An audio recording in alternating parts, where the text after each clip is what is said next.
So thanks to my lovely girlfriend on Christmas, I now have the Nintendo Switch again. Of all the things I was hoping to get this year, this was definitely at the top of the list. So I ripped it out of the packaging, set it up, booted it up, and downloaded my copy of Super Smash Bros. Ultimate. Unlike a lot of my viewers, or even what seems like the majority of the internet, my relationship with Smash Bros. Has always been a pretty casual one.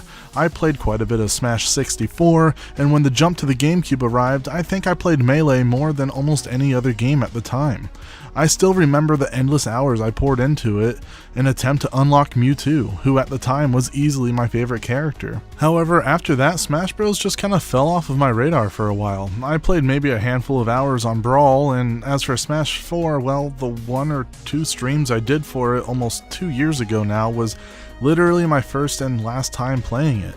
Not that I didn't enjoy the games, it's just that my tastes overall had changed a bit. I moved on from playing on consoles to playing on the PC, and with that transition, the kind of games I played drastically altered. But that's kind of neither here nor there, but now that I do indeed have a Switch again, I now have the ability to play Smash Bros. Once again, and holy shit has the game changed a lot. This video isn't going to really be a full review of the game because, come on, it's Smash Bros. You know what it is and you know it's going to be pretty freaking cool. But rather, this is going to be the sort of video that is my thoughts, opinions, and just overall impression of the game.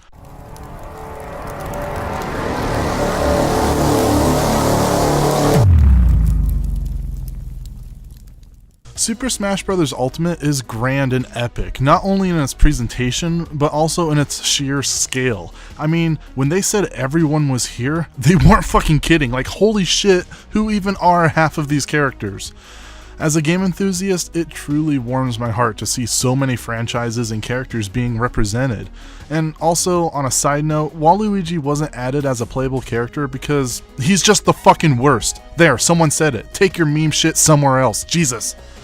But even if I may or may not know some of these characters on the roster, I couldn't be happier that they were included regardless. This game has compelled me to look up and learn who these fighters are, what games they come from, and even their lore. It's opened my eyes to a side of gaming I was just either really stupid about or just completely had no idea even existed. Another thing I see being a bit of a heated debate is whether or not forcing the player to unlock damn near 75 characters was the right decision. My thoughts are pretty simple on this. I like it. I think making the player unlock each fighter one by one is a great way to introduce the characters and give the player a chance to maybe give them a try without really feeling overwhelmed at the vast and expansive roster that you'd see all at once. Plus, it gives a really satisfying sense of progression. For the first 10 to 15 hours of playing the game, I was constantly looking forward to see who I would get next. Even if it did take me damn near the whole fucking roster to finally get fucking Mewtwo. Jesus Christ, fuck. The gameplay itself has somehow even been further tightened and refined, with each character somehow feeling and controlling exactly how you'd think they would or how they should from their own game. Kirby feels like playing a freaking Kirby game. Snake, he feels like a slightly lighter version of Snake. Each character was given extreme attention to detail on their movements, sounds, and design. Subtle little things that could easily go unnoticed were still given that true love and care that Nintendo has become known for. My favorite, or as some would put it I guess, main character is Pikachu. After playing what little of Smash 4 I did, I was kind of disappointed in the direction they went with for the little yellow fuzzball. I mean, sure, he looked and sounded like Pikachu, and hell, he even had the same move list, but I just can't quite describe it, but he just didn't feel right.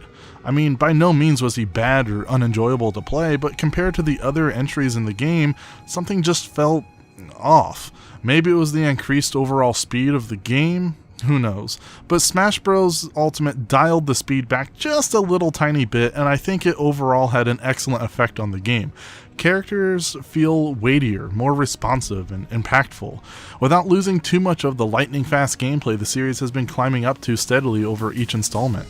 Everything isn't all fine and dandy, however. I have to say, and I know you've probably heard this many times from bigger and better YouTubers, but Jesus Christ is the online play for this game just fucking abysmal. I mean, it's 2019 now. We've been playing video games online with friends for nearly 2 decades. How the fuck are you still messing this up, Nintendo? Damn near every match I play is just practically a slideshow. I stream Smash Bros. Ultimate pretty frequently because, like Mario Kart, it's a great way to get viewers involved and to play with them. But at the current state, I'm just about done trying.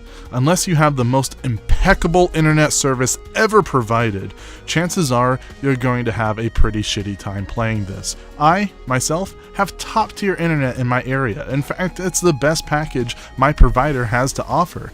And yet I still am constantly lagging, dropping connection, and just overall having a pretty terrible experience. Even when the game isn't playing out like a Windows Movie Maker video from 2006, it still has input latency that would make Killzone 2 laugh. And what makes things even worse is that as of the time of making this video, January 16th, 2019, Nintendo has been completely silent on the topic, which leads me to fear that they have zero intentions on trying to improve it. In fact, their solution is to simply tell their players to go buy an additional piece of hardware, their so easy to find Ethernet adapter, and hardwire yourself. I'm sorry, but that is just simply not acceptable in my opinion, and overall I think it kind of hurts the ultimate package Nintendo was trying to go for here, as it essentially makes one of the game modes almost entirely useless. It's honestly to the point where until Nintendo does something about it, I may just put Smash Brothers down when it comes to playing and streaming it online. I might do single player content for it, but I'm not about to keep dealing with this every time I want to stream this game. With that out of the way though, let's talk World of Light. Sweet baby Jesus in December, I still haven't been able to complete it. Every time I think I'm getting close, more of the map is revealed, and it's almost starting to intimidate me and make me question my own masculinity because this thing is freaking huge! Like I said, I haven't been able to find the time to really complete it.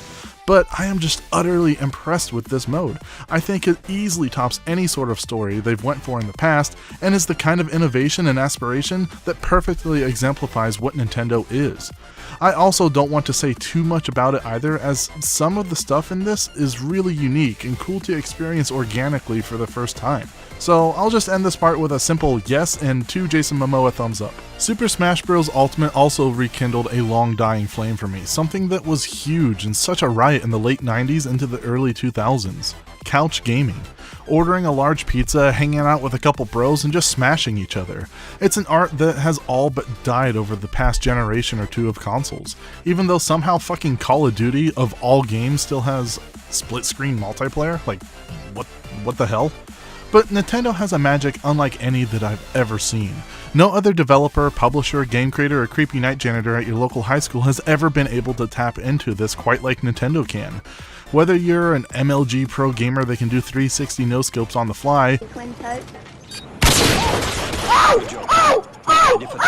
god! Are they not recording? Are you recording, Crickshaw?